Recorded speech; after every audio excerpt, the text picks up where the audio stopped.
Mesdames et messieurs, bonsoir. Merci d'être avec nous. À la une de l'actualité, une bonne nouvelle pour les automobilistes. La déviation de Vidjane, elle est désormais opérationnelle. 2,5 km de voies et 500 mètres de tunnel. Coût de l'opération 53 millions d'euros pour finalement gagner une quinzaine de minutes entre Ajaccio et l'extrême sud. Après 2 ans de retard sur livraison, la déviation de Vidjane a officiellement été inaugurée ce mardi en présence de nombreux officiels.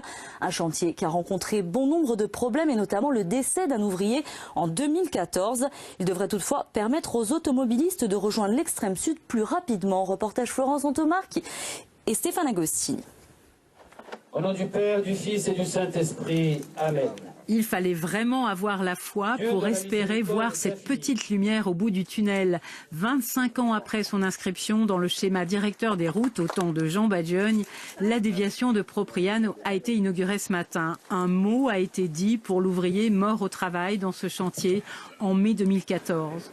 Aujourd'hui, voilà 2,5 km de bitume nouveau, dont 500 mètres de tunnel, coût 53 millions d'euros.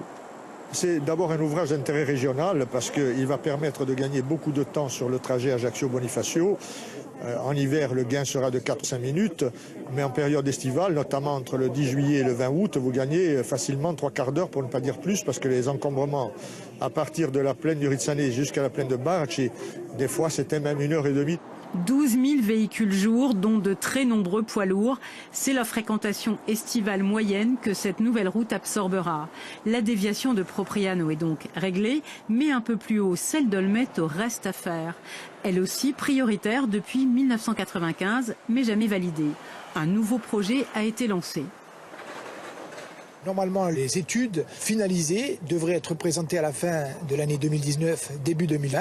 Il restera ensuite à trouver le financement, environ 30 millions d'euros. Ça se négociera probablement dans le cadre du futur plan d'investissement stratégique pour la Corse. Olmeto devra attendre au moins les nouvelles modalités de ce plan stratégique. La déviation de Propriano était un des derniers gros chantiers du plan exceptionnel d'investissement avec à la clé un financement de l'État à 70%.